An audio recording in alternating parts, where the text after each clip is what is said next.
Welcome everybody to another live edition of our Man's Night right here in our studios from Inside Out. I'm your host, Jay. And again, thank you guys so much for being here. I do very much appreciate it. As you guys see in the title description tonight, we got a very special guest who's going to join us here really shortly to talk about, advocacy, our prison system, and so many other things behind the scenes when it comes to our system. And I'm honored and privileged to have her here tonight.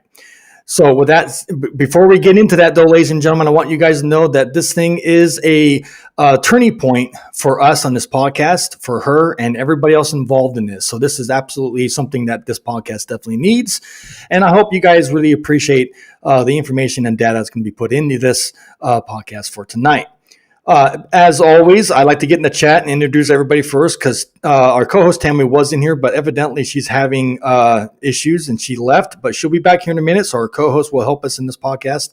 But before we get started, I want to go ahead and get the chat going here real quick. Well, actually, never mind. Tammy is in here now. So let's go ahead and welcome our co-host to the show, Tammy. How's it going, Tammy? How you doing? Doing good. How are you? All right, I'm hanging in there. Thank you so much for being here and being a part of this very special podcast. I appreciate it. I'm very excited. I think everybody's going to gain a lot of knowledge tonight.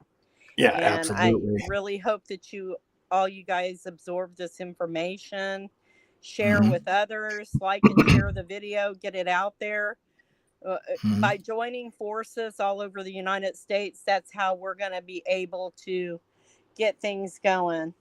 I think Cadillac's in here. Is she in here? She was, but she has to work, but she'll watch the replay. Oh, good. But well, Cadillac with that being said, please give a nice warm welcome to our special guest, Melissa, to the show.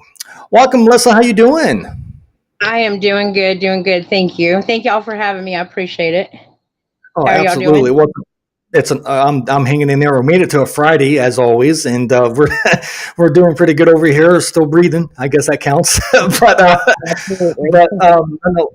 Nonetheless, it's an honor and privilege to have you in here. I guess I understand, according to our private chats and whatnot, that you have one heck of a story to tell and some very interesting advocacy stories and whatnot to tell. So here shortly, we'll give you the floor so you can explain yourself in some great detail, what you got going on and what's the future for yourself and this advocacy stuff. So again, I got so much love and respect for you than you realize, and that includes everybody else here in the chat. But before we get started, let me go ahead and say hi to some people in the chat before we get your story out there. Anyways, Kokomo, what's going on, Kokomo? Thank you so much for being here. He said this: "Hey, brother, listening in, getting kiddos to bed." Absolutely. Hey, I've been there, done that. I know exactly what you're going through.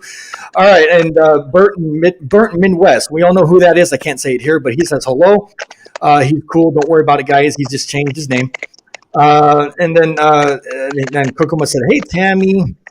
And of course, our co-host said this real quick. Truthful Tam said this: "Hi, everyone. Love, light, and all." Absolutely. Thank you, Tammy, for being here. I appreciate you as always. Burton Midwest said this: "I'm glad I made it tonight." Absolutely. And thank you so much for being here. Hope you're good in your neck of the woods over there and all of that. And then, of course, Tam said, "Hi, Coco and Burnt." Yeah, absolutely. Well, with that being said, before I go any further, I got a thing I want to share you guys real quick. Our friend Melissa, who is our guest tonight, shared this with us. And if you guys can see it in the chat, I want you guys to do us a favor while this thing is either going down or after the show. It's up to you. But there is the change.org petition. I need you guys to get involved with that, sign it and do what you can on it. There it is. There's the link. It's in the chat. Click it and go sign that petition. This will be an awesome thing and it will help everybody else. I believe in petitions. They do help. So go do your part. I know I will. So there it is. Okay. So Tammy, did you have anything you want to add before we go in further with this? No, other than welcome to the podcast. Welcome to the group. You're going to find out very quickly We have very, very loyal and loving and kind people Yes. that follow us, and we are very, very blessed. So I just want Yeah. to let you know that up front, everybody's very kind and compassionate in here. Go check out one of my merch t-shirt guys. But all right, with that being said, Melissa, I'm going to go ahead and give you the floor, and you can go ahead and speak on what you need to in some detail, briefly, and let everybody know, the viewers, of what you, who you are and what you've done so far. So with that being said, take it away, Melissa. Sure. Thank you, guys. So I'm Melissa Eberling. I am founder of A Warrior Within Us. I call it A Warrior Within Us. It's a Warrior Within Us project. It was born in 2021 when I endured my own reentry crisis through a loved one. And it's about awareness, empowerment, and advocacy. And it's really about all social justice sectors because the system is the system. I'm a part of several coalitions. I started my advocacy when I was a child. I was an advocate, junior advocate, 88, 89 in the Free Elizabeth Morgan movement. And that was about family court corruption and childhood abuse and SA as well. And it created the freedom fighter that I am today. I currently work with Virginia Justice Alliance as their volunteer coordinator. I work on the Humanization Project Public Education Steering Committee. I'm on two end solitary confinement coalitions, one for Virginia local, one for Virginia state. Also the Abolish Slavery Network of Virginia. And I, every bit of social justice ties into the system, or social injustice. And I think that when we look at a whole, mental health is our common meeting ground, and that is a lot of where my advocacy was also born. In my 20s and 30s, I've done advocacy for domestic violence victims, homeless victims, and many of the things I advocate for, I've endured, like many of us. And I love the unity. I aspire to one day have 25, 26 is the pushback date. But I'd like to have a unity rally of those impacted by justice and injustice. The system, we have a lot of work to do, and I think the best idea is to unite, self-sustain, support each other. That's where the empowerment and awareness piece, like awareness, we gotta let everybody know what everybody's going through, right? And empowerment, we gotta believe that we can make a difference. And then we get to advocacy, because whether it's self-advocacy at the doctor or in the courtroom, it all matters. You've got to stand up you got to know your rights. That's another big thing. Human rights advocate, ADA violations is a specialty for me. We've got to make sure that our systems are being held accountable, and they haven't been for lifetimes. And I know y'all know that. And I connected with y'all on a recent live of yours, and I just knew, I was like, I want to talk to these people because I do believe we're stronger together. I network with as many states as possible, and I'd love to do more connecting of that. But I really want to talk about the nitty gritty tonight, about like the inhumane conditions within our system, specifically the Department of Corrections. I think we all have some kind of horror story, some kind of shock factor, like, do you know this is going on? But here in Virginia, and thank you for sharing that, the petition, we're hoping that does something, because here in Virginia, in the middle of October, we had a man set himself on fire. And we know that, people do that in protest. But he's been very clear that this was not just a protest about inhumane conditions. He can't take it anymore. And he would rather die than be subjected to the cruel and inhumane treatment that's going on inside. And we have loved ones. And I just wanted everybody to think, I just want everybody to understand, no matter what goes on inside impacts every single one of us. It doesn't matter who you are, where you live. It impacts every single one of us, because most people come home and we're paying taxes and we're not getting rehabilitation. We're not getting treatment. We're getting trauma. We're getting trauma. And half, not even half, the majority of the time, we're there in the system because of trauma, whether that was as a child the school to prison pipeline, and now it's really the school to prison, poverty, substance abuse, mental illness pipeline. So I knew that you had an amazing platform. I know that there's some vile stuff that go on inside, and I don't mean to trigger anybody, and I apologize if I do. But at the same time, I think some of that vile is really important because nothing else is working. I won't say nothing else, but it's only in the last few years. And Jay, you said you started in 2018. That's ahead of the game even. We've really seen a connection in what's going on in DOC and the rights of the incarcerated just in the last few years. Due to social media, people are, connecting and people are sharing, their story. So yeah, and I don't mean to get carried away on that, but this setting ourselves on fire, we've had the report is now 12 inmates in Red Onion State Prison. It's a supermax in Wise County, Virginia. And he came live on Wise County. Remember that. Wise County, yes. Virginia. We want to write letters, emails, blow up the phones. We do, and we would appreciate it. And I have that phone number. I'll make sure to share that with everybody too, in the warden's name. Please do. Yes, absolutely. Because we've, our entire network, and we have some very impactful leaders who have sometimes working relationships with, different people within this DOC. And we can't now, mind you, there have been some investigations this past week, but we can't get true answers. The families and the terror that goes on outside when there's injustice like this inside, it's impacting our families and our children because those, you're hearing somebody got stabbed. Somebody set themselves on fire. And he said he will do it again because he's so desperate. Because this man set himself on fire. He was finally sent to the hospital after, I believe it was 3 days, because they were refusing to take him to the hospital. They had been calling him names such as monkey and the N-word and horrible, horrible things. But this is Wise County, Virginia. We're in the mountains. Them. I'm sorry. They do. No. That's what they're trying to do is break their spirit. Yep. Psychological warfare. Yes. Yep. If I may break in here real quick, ladies, real quick, respectfully, Tammy, I did a private chat for you so you can know who, if you can see it in the private chat. I don't know if you can or not. I did private chat you to let you know who Burnt is. Yeah, so I knew. I figured it out real quick. Okay, just letting you know, you're not stripping. All right. With that being said, but thank you so much, Melissa, for that. And I understand.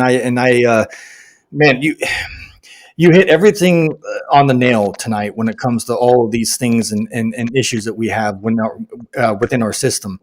And obviously, we can't tackle every single one of them at once. Yeah. But we definitely want to, at least try to put a dent into this very corrupt ass system, if you know what I mean. And the only way we're going to do that is with people like you that have the same mindset, with people like Tammy, people like me, and people in the chat that are, in the same boat as us. It's going to, like Tammy says, it's going to take a village, believe it or not. It's going to take a village and unfortunately a group load of people that are on the same page and whatnot that want the same thing. And it's not an easy task. Your job that you do, obviously, you're walking, talking proof of it, Melissa, is that it's not it's not a cakewalk. It's not a walk in the park, and it's not easy for anybody. It's not easy for me, and it's very stressful. But nonetheless, we have to do what we have to do. Well, here's the thing. Here's the thing. I find it very handy. When I came into all of this, I was like, it was shock and awe for me. I didn't tell you this a while ago. A lot of the people in the chat do know this. My father was a lifelong veteran, U.S. Air Force. My mother was in 12 years, and I was raised military. My father was a cop in the military and a police detective out in Texas after he got out of service. But he was one of those that he believed in being human, trying to get to the bottom of the problem, the issue. And he came from everything your stereotypical that you would think. He was like, if you believed in stereotypes, he was born in Alabama. He was poor. He came from poor white trash, as we call it. He had nothing. At 16, he joined the service, and he set out on a mission to be different. His family was racist. He was not. I was raised, I have a biracial daughter who my father adored. My husband is African American, and my father adored him as well. So I was raised in a home where my father said, the way that you, first of all, we don't judge anybody because we don't know them and what their life was. That's right. Said, second of all, your interactions with that person can determine whether that person needs to be in your life and what type of person they are by your interactions with them. Not everybody else is yours. So that's how I was raised. He stood up against his police department, turned him into the ATF. They tried to unalive him. He won his court case against them. He fought. He took a high stand. We're talking back in 1993. Wow. When stuff like that just didn't go on. And, I'm here to tell you, even through all of that, I was so naive as to what this justice, I call it the unjust. If you go on to TikTok, I go under the surname Unjust Served, because it is not a justice system. There is no justice in this system whatsoever. No. I was an ignorant fool. I'll be the first to admit it. I was an ignorant fool 10, 12, 15 years ago. I thought, well, they're in prison, so something must have happened to get them there, that led them there. And I wasn't mean about it, but I was like, well, they have TVs, they have a place to sleep. I know, I told her hi too. I was sorry. And somewhere to sleep, and they have, they don't have to worry about being homeless or any of that. They're in prison. They've got it good. 3 hots and a cot. Boy, right? How damn wrong I was. Boy, was I wrong. When I found all this out, I just was like, this is my thing.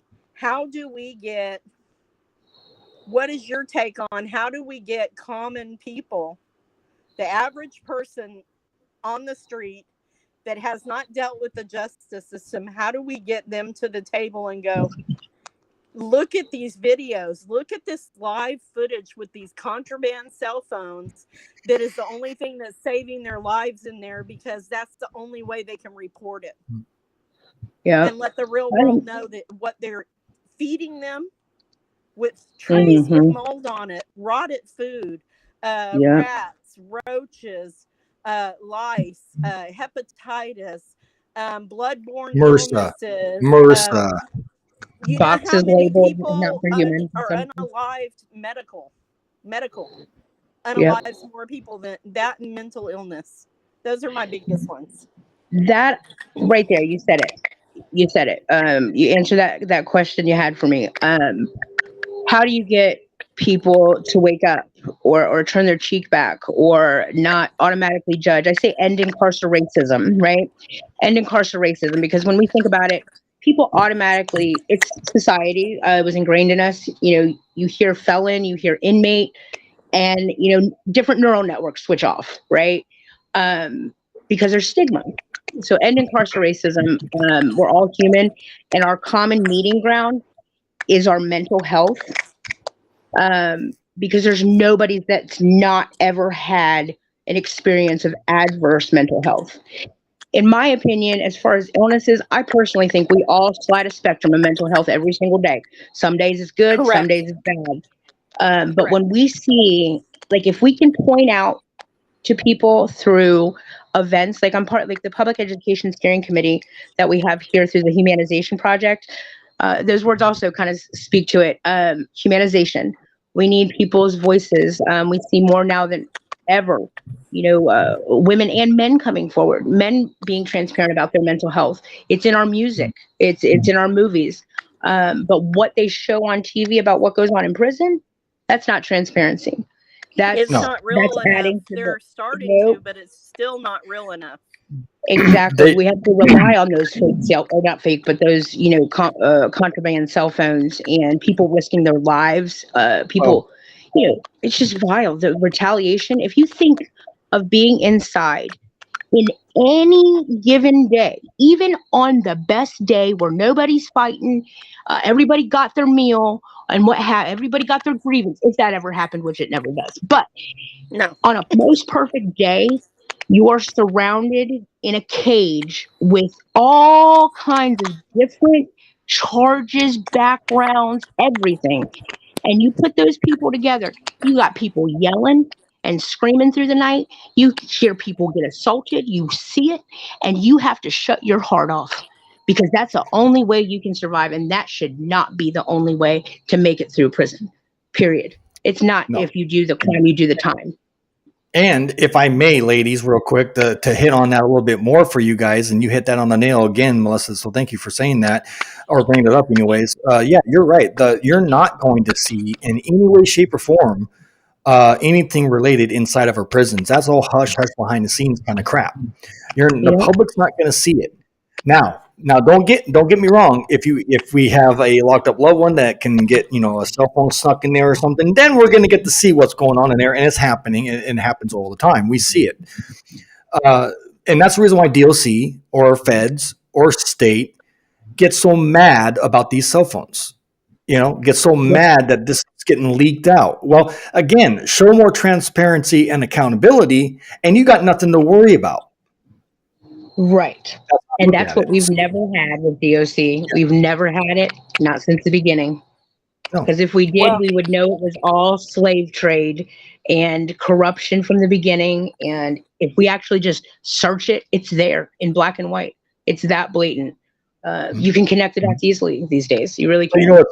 But you know what's funny? And sorry, Tammy. You know what's funny? They all want to point fingers at us, former Yeah. and released individuals, former and current locked up loved ones. They want to point at us all the time.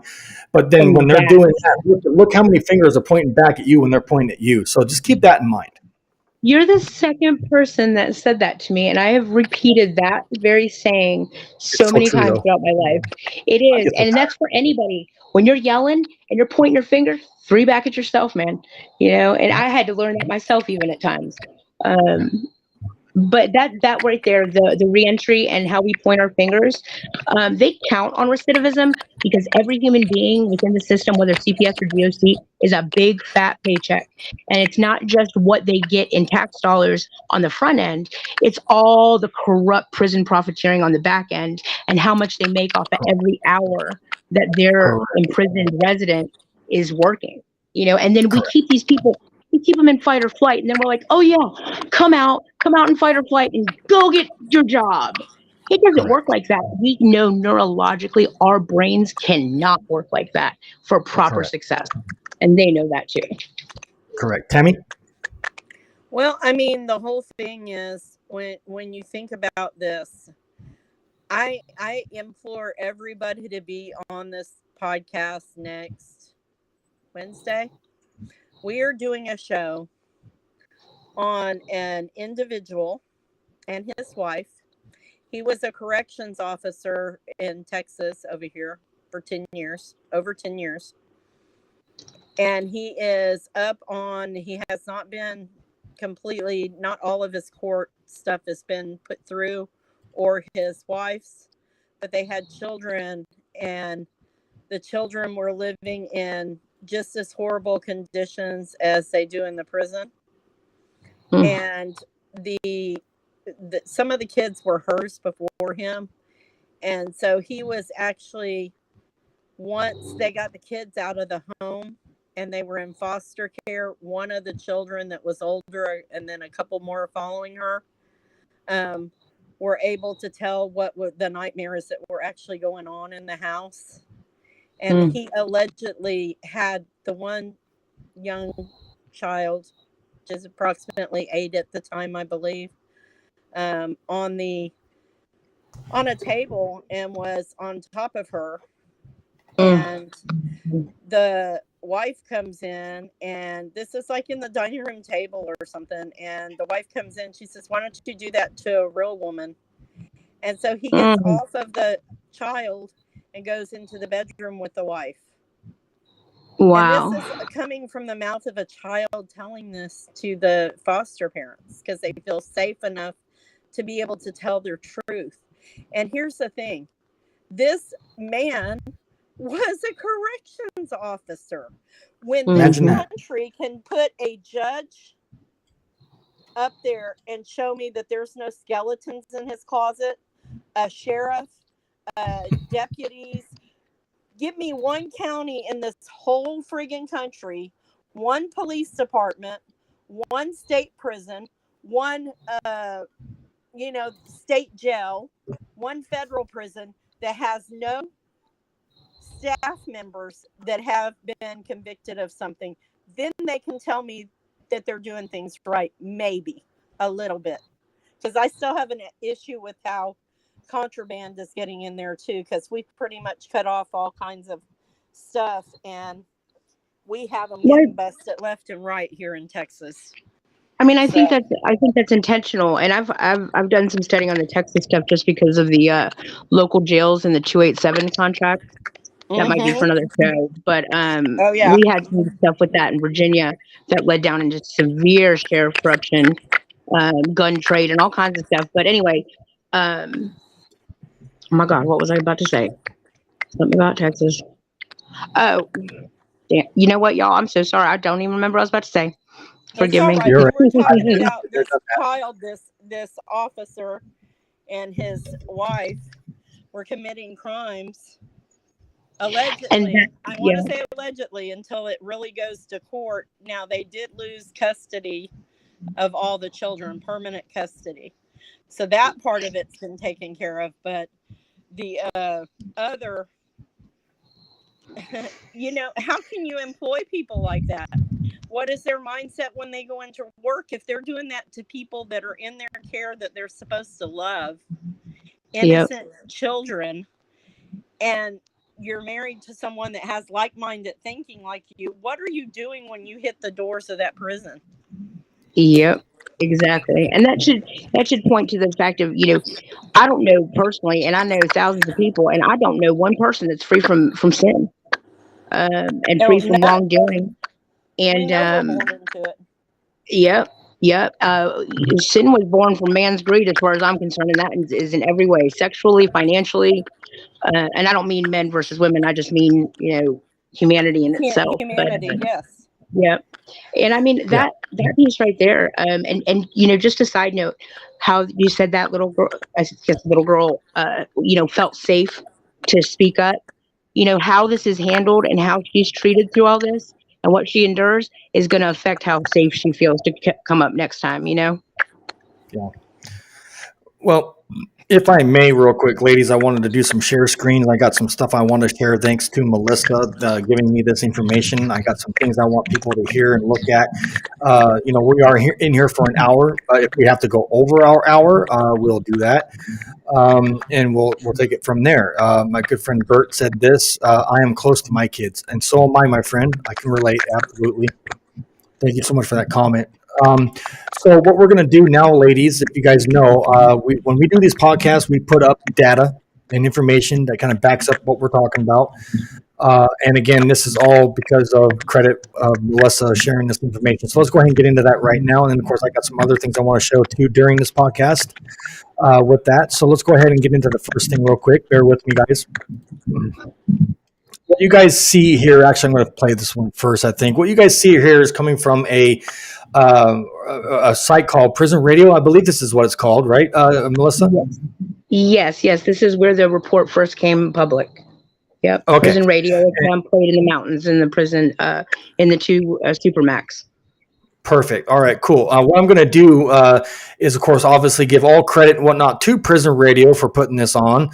Guys, if you want to go follow these guys, you can. There's a bunch of places: Facebook, Twitter, or better known as X, YouTube, Instagram, and a few others that you see there. All right, but let's go ahead and play the file. Again, I want you guys to hear this stuff because this is real stuff. Again, this is the title says Hunger Strike. I'll highlight it just so you guys can see it real quick. Here it is. Hunger strike and self-immolation update. Here's that real quick, and we'll go from there. Monday, October 23rd, once everybody refused their breakfast trade, the CEO came to my door and said, why you messing up the spot? This is good vibe. They said, man, you got everybody riled up over here going on the hunger strike. I said, I don't have nothing to do with nobody else going on hunger strike. I'm on hunger strike for my own reason. So that after count, it was like 1 or 2 o'clock. They pulled me out my cell and they told me I was going to get my burn wound. But I noticed something was up because it was 3 or 4 COs whispering. And they came to my door and told me cuff up. So I came over here to medical, and then Major Hall called and told the head nurse lady, Holbrook, that I have to stay over here in medical. I've been in fear for my life of even going back to the ER because at the end of the day, I'm not going to let these people do anything to me. I got 5 years left. They put their hands on me. I wanted to defend myself, but I'm not trying to get no more time, and I'm not trying to let these people kill me. You know what I mean? Try to say I was resistant or something, try to find a reason to just put their hands on me, especially while I'm in handcuffs and something. I can't even defend myself. So that's my reasons for being on the hunger strike. I'm trying to get up off this. Like, I'm doing my best. Like, I'm going about this the right way, I guess, like with the hunger strike way.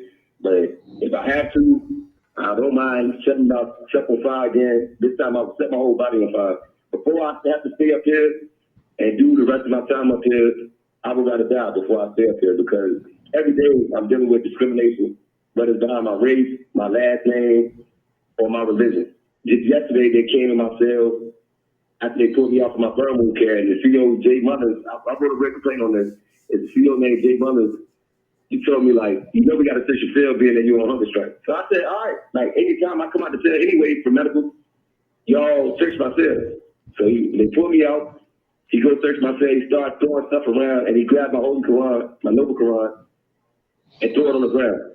So I started yelling, like, man, I ain't gonna lie. I said, pick my Quran up off the ground, but it's my holy scripture. He said, if you don't like it, come on hunger strike. So I filed a complaint about that, you know what I mean? And I'm going to try to get a lawsuit behind that, like Dr. Thompson, Dr. L. Wow. These commentaries are recorded by Prison Radio. There you guys heard it. That's disgusting. Yeah, I was going to get your take on that, Tammy. What's your guys' take on that? And that includes everybody in the chat. What's your guys' take on that, Tammy? Go ahead. My take in my belief system is that when that particular CO has his time before the higher power, divine creator, I don't want to be within hundreds of feet of that situation. It gets my blood. It gets my blood boiling. It pisses me off to just think that, especially me having a diverse background, I have a respect for all people, all genders, all walks of life. Mm-hmm. That is their walk, not mine. And I am going to be the last person to touch somebody's holy scripture and disregard it in such a way. That is absolutely disgusting and vile. Absolutely. Well, there's no call for it, you know? And again, for you viewers that don't know what a hunger strike is these hunger strikes can turn dangerous. Mm-hmm. They literally can turn dangerous, guys. And it's no laughing matter. These things obviously happen for a reason because there's no other way of trying to get your point across. So they come up with these things called hunger strikes. But ladies and gentlemen, we got more information to share with you guys. So go back into the share screen again. Again, your guys' input's needed tonight. This is a special podcast with our special guest. And again, all credit goes to her for putting this on and showing this stuff and sharing this stuff with us. Here's another one. Here's some more information. I'll go ahead and play it again. All credit goes to Prison Radio. Thank you for putting this on. On September 15th, 2024, a young African man, Ekon Ishayet, and his cellmate Trayvon Brown set themselves on fire at Virginia's remote Supermax. Pay attention, guys. Ekon suffered third-degree burns along his legs and was hospitalized until September 24th for inpatient trauma care, including skin grafts. His cellmate's injuries were even worse. I met Ekon the day after he returned to Red Onion from the hospital. He had been placed in a cell next to me in the prison's medical department, where I overheard him talking with others about a series of prisoners, including himself, setting fire to themselves. Wow. I could not help but ask him what was going on. He told me simply that the racism and abuses, the hard and inhumane conditions at Red Onion were so intolerable that he and others were setting themselves on fire in desperate attempts to be transferred away from the prison. These were not protests, he made clear, but acts of desperation, hoping to get out of an insufferable situation. For me, the tragedy of what Ekong expressed was compounded by the fact that I understood his situation all too well. In fact, I had just 6 months before all of this underwent a 71-day, that is 2.5 months long hunger strike in protest of conditions at this very same prison. Actually, after just over a month on the hunger strike, people on the outside were questioning whether my going so long without food was a sign of insanity, or were conditions so bad at the prison that I'd been driven to such extreme measures of protest. Ekong and his cellmates' own extreme actions answer the question. But the three of us are not alone. Over an approximate 2-week span during the same period that Ekong burned himself, a dozen other prisoners at Red Onion also set themselves ablaze, all suffering serious injuries. All were black. Not ironically, among those who set themselves on fire were prisoners whose mistreatments at Red Onion I had featured in prior articles in 2023. One being Demetrius Wallace, who set himself on fire twice. I've written about him in an article, Beating Time, Racist Abuse Continues at Red Onion State Prison. He was being held in an empty isolation cell in the medical department after he was tear gassed, beaten, and repeatedly called nigger by a group of white ranking guards while he was handcuffed from behind, all of whom were wearing activated body cameras. During the assault, so little did they care about any investigation or oversight. Another prisoner who set himself on fire was Charles Coleman, who I wrote about in my article, another Virginia prisoner suffering life-threatening medical neglect. He had, in response to desperate attempts to receive needed care for multiple chronic life-threatening heart diseases, suffered repeated physical, verbal, and psychological abuse and denied treatment by Red Onion guards and medical staff. He is now being held in long-term solitary confinement at Red Onion. Although nothing has been even whispered about these terrors and the string of prisoners' desperate responses in the media or other public platforms, Virginia prison officials and government officials at the highest levels are aware of everything. In fact, a Virginia Senator, Russell Perry, recently visited Red Onion in response to these complaints of widespread abuses at the prison, which led to these prisoner burnings, but not to resolve the underlying causes. Instead, as I heard several guards tell Ekong, they were simply not going to take prisoners to the hospital anymore who burned themselves, so that there were no more public exposure and protests and potential scandals concerning conditions so unsufferable that they were driving people confined at the prison to set themselves on fire. Red Onion and its twin supermax, Wallens Ridge State Prison, are both located in the remote mountainous regions of far southwestern corner of Virginia, in rural segregated white communities. The populations are near totally black and brown. Since opening in 1998 and 1999 respectively, both prisons have operated with impunity and total lack of oversight in regions where the local populations are culturally conditioned to secrecy and hostility to outside scrutiny, which makes for prisons shielded by an iron curtain of secrecy, inhumane abuse, and racism. And while Virginia has been closing down many of its predominantly black staff prisons across the state, it has shifted resources and focused new prison construction projects in favor of operating prisons in remote, racially segregated regions of the state, like where Red Onion and Wallens Ridge are located. The strongest public protest and exposure needs to be directed at these unneeded and inhumane human warehouses. They must be opened up to broad public scrutiny and accountability and closed down. This exposure and protest should be continually directed against the Virginia governor, Virginia Department of Corrections Director Chadwick Dotson, the Senate, the state's General Assembly, and every effort possible must be made to share this information and increase public awareness about these places, their inhumane conditions, and the desperation they are driving fellow human beings into in their pleas for relief. This is Kevin Rashid Johnson coming to you from within America's Gulag Archipelago.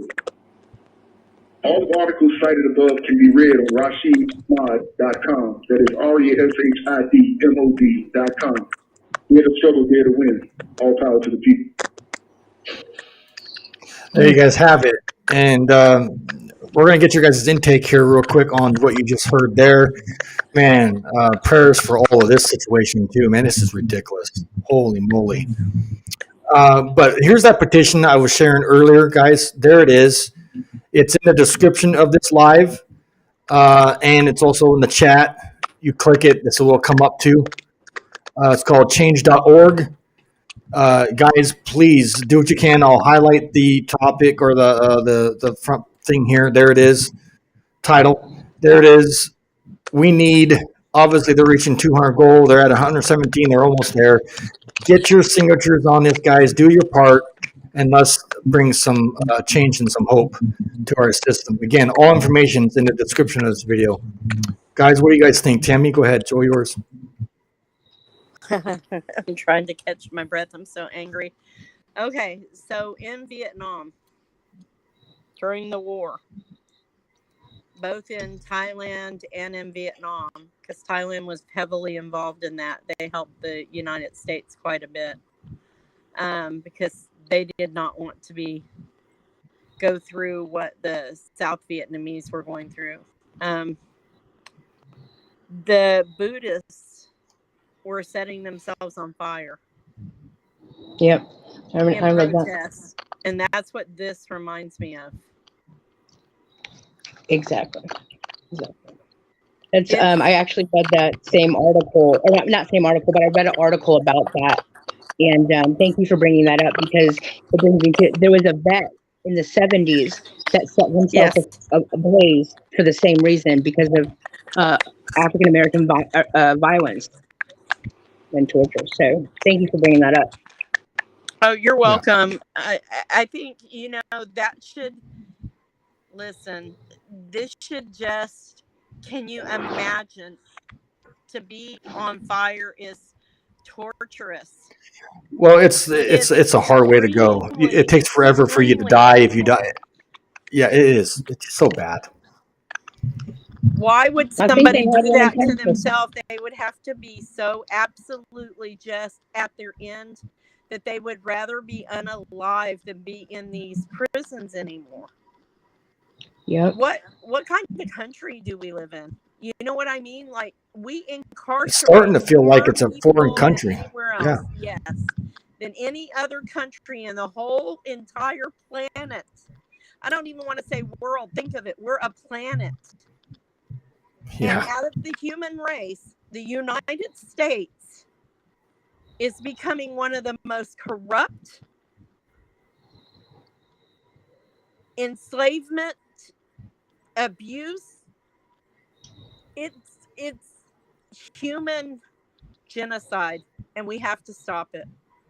We have to speak up.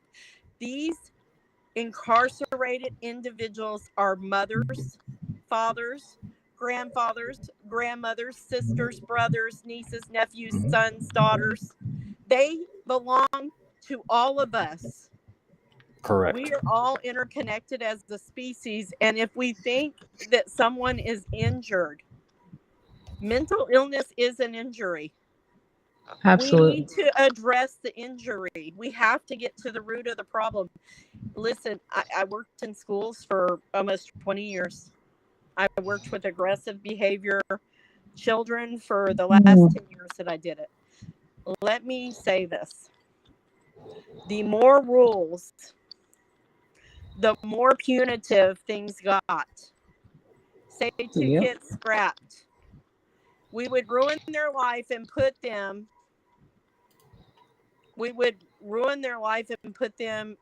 call the officer on duty on the school campus, and they would get arrested and they would get charges at 12, 13 years old, and follow it with the prisons to the pipeline, pipeline to prisons. We know. We've done podcasts on that too. Curtis, I love, I don't even want to say Curtis. All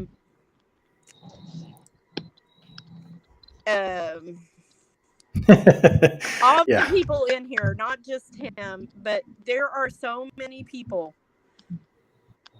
out there that we know suffered at the hands of this system. This is more than just one thing or another. This is a human life problem. Yeah. Well, Yeah. This is a human life problem. This isn't about anything other than when you draw the line in the sand, it's a human life problem that we're having. We need to start dealing with people with humanity, compassion. You Yeah. cannot teach love with hate. You just can't No. do it. You have to take the hatred out of this. Stop hate speech. Yeah. Yeah. Gotcha. You're right. So I wanted to show something on the screen. Thank you, Tammy, for that. And thank you, everybody in the chat. I appreciate you guys. Again, this was shared through Melissa. She shared this with me. I'm going to put it on the screen. There it is. This, I hope you guys can see it. This is about as close as I can get it. It's the podcast sign up. And it basically is now this is a podcast, right? Melissa, you want to explain what you see on the screen here for me, please? Yeah, so we started that. It's new. It's something we've been wanting to do for the past year, and so we've started with a couple shows already, and it's just conversations. We want to unite people. We want to unite justice impacted people, every social injustice sector. I'd love to be on it. I'd love to be on it. Oh yeah, I would love. I want everybody. I want to know who you are, what you do, what matters to you, what you're doing. How we can support you, all of that, because that's how we rise. It's together. It's the only way. We really are one, including our oppressors. Right. How can we get involved in this? So as far as the podcast, you can email the communitythrive@gmail.com. I'm on Facebook with A Warrior Within Us, and I share a bunch of different stuff, events we're a part of. All that. So, yeah. A Warrior Within Us on Facebook, and then Missa Eberling. I do a lot of awareness pieces through my personal page as well. All right. Yeah. Awesome. And again, guys, you guys can see it there on your screen. If you're interested, the information's there. I highly recommend if you want to be a part of besides just this podcast. Again, I say my podcast is for everybody, and it sounds like this one is too. Yeah. So this one here, if you want to get your voice heard and get up on a podcast and explain your story and whatnot, there it is. Again, go over there and let them know Jay sent you over there. I greatly appreciate it. With that, there's a couple more things I wanted to share. Where did it go? Can I share the article that you shared with me? I'm going to share it anyways. You sent it to me in an email. It's this right here. Oh yeah, that's another one. Sure. All right. So you want to explain to me what we're looking at here, Melissa, real quick, please? Yes. So this is local jail. This is in Virginia Beach, and this young man, he was arrested for trespassing. And there was another charge too, but he was arrested for trespassing, and I believe it was 6 days. 6 days, he ended up dying. 5 officers held him down. Go ahead. No, I said welcome in, Trey. Go ahead. Oh, okay, sorry. So basically, he became combative, and he was known to have like either mental illness or neurodivergency, and he wasn't responding well to how he was being treated. They ended up strapping him down so inhumanely that he ended up dying. 6 days later, they proved the coroner, marked it homicide, ruled it homicide, and nothing has been done to these officers. They've been fired, but there's been no criminal charges.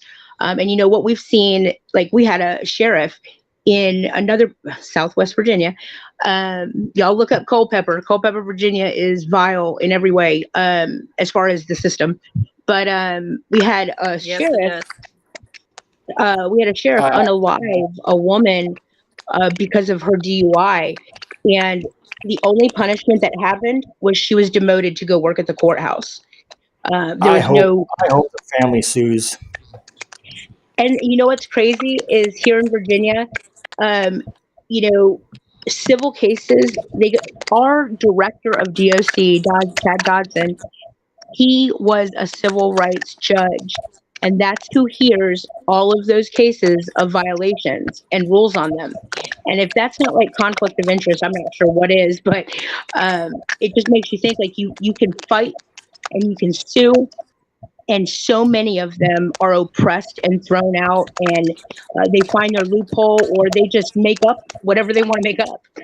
That's the cold hard facts. They will make up inside and in the courtroom, will make up whatever it is that suits their pocket and their interests. Wow. Unreal. Tammy? I am very familiar with that area too as well. Once again, I have people all over the United States that I've grew up with, things like that run into issues, different areas. We have got to stop the systemic racism. We have got to stop that culture of allowing, and this is kind of, to me, racist too, is that we were almost brainwashed as kids that all police officers are safe, all law enforcement is this. If you go into court, the judge is always going to be fair, and all this stuff. From very, very young, we're taught all of this stuff. But those very people in the system, I'm not saying nobody's good, but it's few and far between. There's a whole lot more that aren't than that there are. I'm sorry to say that, and I will probably get shit tons of backlash for it. But I am just gonna say, you cannot have the people that are supposed to represent the law, the rule of law, man's law, not God's law, man's law, come out and say, hey, they did this and they did that, but we're seeing on these dash cams, body cams, people on their cell phone, bystanders that are scared, terrified to death, watching them unalive people left and right, going overboard. It doesn't take a good officer. It doesn't take 15 people to put one man down on the ground, or one woman. Hey, Cadillac. Hi, Cadillac. It needs to stop. It absolutely, there is no reason. It is absolutely ridiculous to think that it takes 5 cops for one person. If they are properly trained, I'm going to tell you something. My dad could drop me on the ground like nothing. He knew where the pressure points were. He knew how to grab me. He knew where to hit me, touch me, put me down. I don't mean hit me. He didn't have to hit me. He just had to grab me in a certain technique, and I was on the ground in 2 seconds flat. That is part of the military training like that, and maybe we need to go to that. There are holds that I was taught when I was working with aggressive behavior, special needs, kids that couldn't be in the classroom because they had assaulted other children or teachers or whatnot, and we had to restrain them. We were state taught and certified in restraint. And we didn't have any weapons, and we never injured a child. And some of those kids, I'm only 4'11". Most of those kids towered over me. I'll be honest with you. There is no need. I mean, I get it if they are like psychologically, Oh yeah, about the. Let me read that actually, Trey. It's hard to truly fire civil servants. They usually let them go by transferring them to a new job with the same as their old job. Every single time, until you get enough people on board that say, not on my watch. That's not happening. You're never going to hear the end of it. I mean, I imagine that someday Jay's going to get a phone call saying they have found Tammy out in the field somewhere. I hope not. Because it may take me splitting this whole state wide and creating a new canyon. Do you hear me?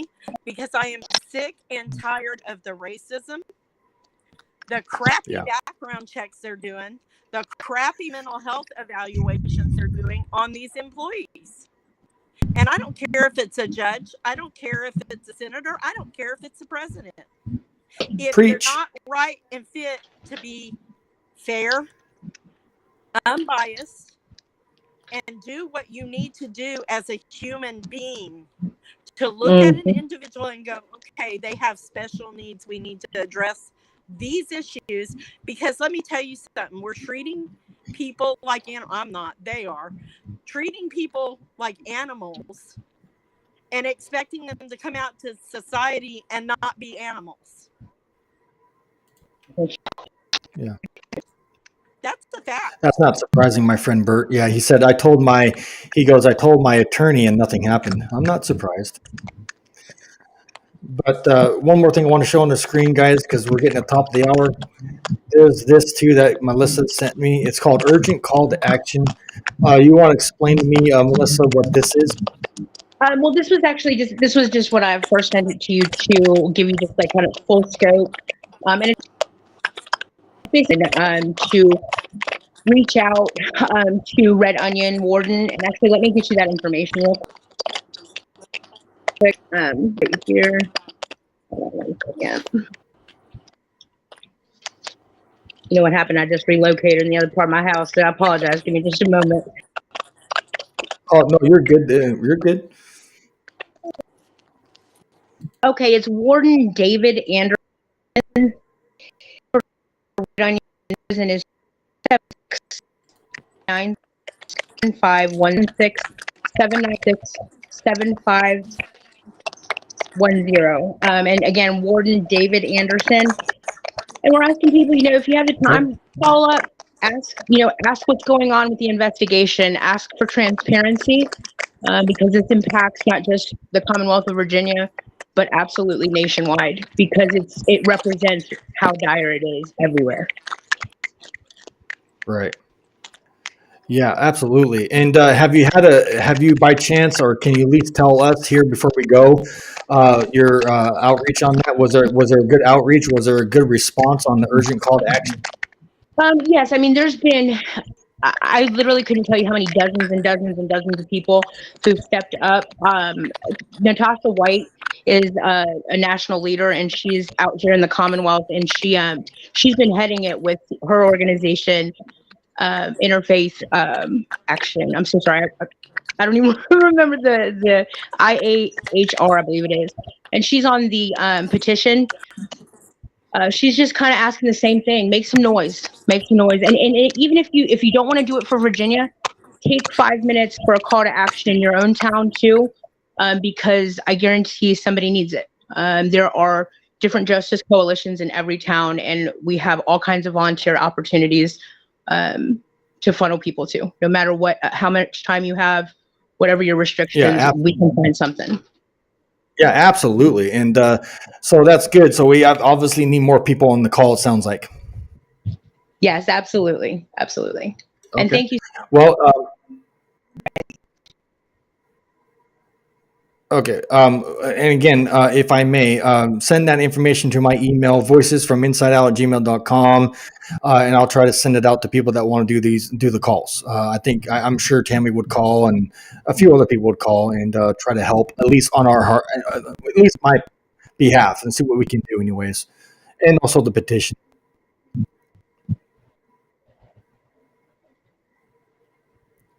You're cutting out really bad. You're chopping up. I just saw that. I'm sorry, guys. Oh, you're good. All right.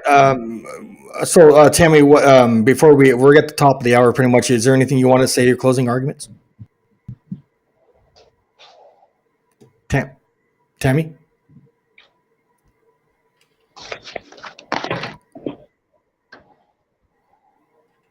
Can you hear me, Tammy?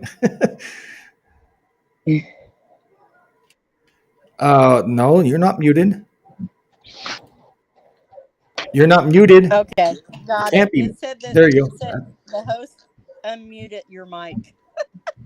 So you Oh, weird. Okay. But it's okay. It's all right. Sorry. If you have Missa, if you have an email or anything like that as well, if you have the emails for this prison directly for the warden or liaisons or anybody that we can impact with a bunch of emails, senators, representatives. Yeah. Whatever you can get me in that light, I love to not only call, I always follow up with an email who I talked to, what their response was, what time it was, and I put it out there because that is my way of, I will do an email with a bunch of people CC'd in the email. That way everybody's seeing the same stuff and they have to hold up each other accountable, because when the hatchet comes down and they want to say, well, they didn't call, or whatever, we have that information. We have a paper trail. 1 second, I waiting think for her. her internet is, or Yeah, she's back. Probably. Hi, Melissa. Can you hear us? And I completely lost y'all. I've been inside. I don't know what's going on. I apologize. There it goes. It's green No, again. No worries. Okay. No worries, it happens. Searching for Answers is in here. We know who this is. I hope you're okay. What's going on, and why do you need to go to the emergency room? We are concerned. Trey Stone said this. CO, I don't know how you pronounce that name. Lejeune. Lejeune. Okay, thank you for that. Of Oakdale FCI had a personally just like the character Percy Wetmore from The Green Mile. Oh, that Green Mile is a good movie, but sad movie too. Jumping out to scare old men, doing Peter checks and slapping inmates. Wow. Sounds about right. And I think Wanda came in here actually. Hi, Wanda. Yeah, it's Wanda. Much love to you. Hi, Wanda. Sorry I missed it. She said, sorry I missed it. Glad I caught you for a second. Anyways, I'm glad you're here, Wanda, and good looking now. I hope you saw my comment. Anyways, said, are you okay? I said, are you okay searching for answers? I hope you're okay. Anyways, prayers for you, whatever the reason is. Wanda, Bert said this. I was just going to tell her, Wanda, please go back and watch this. This is a Virginia advocate that you might want to connect with, and I will try and get your information over to her. Okay? Okay, we'll take care of it, Bert. Searching for Answers said this. I don't know, Jay. Honestly, I think my CHF flared up extremely bad. My feet and legs are double their size, and my lengths aren't touching it. Tammy, would you know what that is? Yeah. Yes, she's got edema. She probably needs to get for her. Oh, wow. Okay, I that hope sounds you can serious. Go to an emergency room if it gets really bad, Wanda, because you know that. I'm sorry, Wanda. Prayers and whatnot for quick healing. All right. Oh. Sorry. We'll try to stay in touch with us, Wanda, and we'll go from there. But thank you so much for tuning in, and go get yourself fixed. Get your legs looked at. I'm sorry for what happened. Keep us updated, please. You have our contacts. Much love and respect and healing for you on your end. All right. Tammy, is there anything you wanted to say in closing? No, I just really appreciate our guest tonight. I encourage all of our followers to go and check her out. And yes, good, Wanda. You need to go to the hospital. Yes, definitely. We'll pray for you. I'll put you on my prayer list tonight. Guys, this just goes to show I'm in Texas, Jay's in Florida, and Missa is in Virginia. Look how widespread out that is of that area. And then we have followers that are in Kansas. We have followers in Louisiana. We have followers in Texas. California. You know, all kinds of areas. We're spread from coast to coast, and look at the same issues over and over again. And it doesn't matter if it's the local police department for a minor traffic offense to a capital murder charge. It does not matter to them.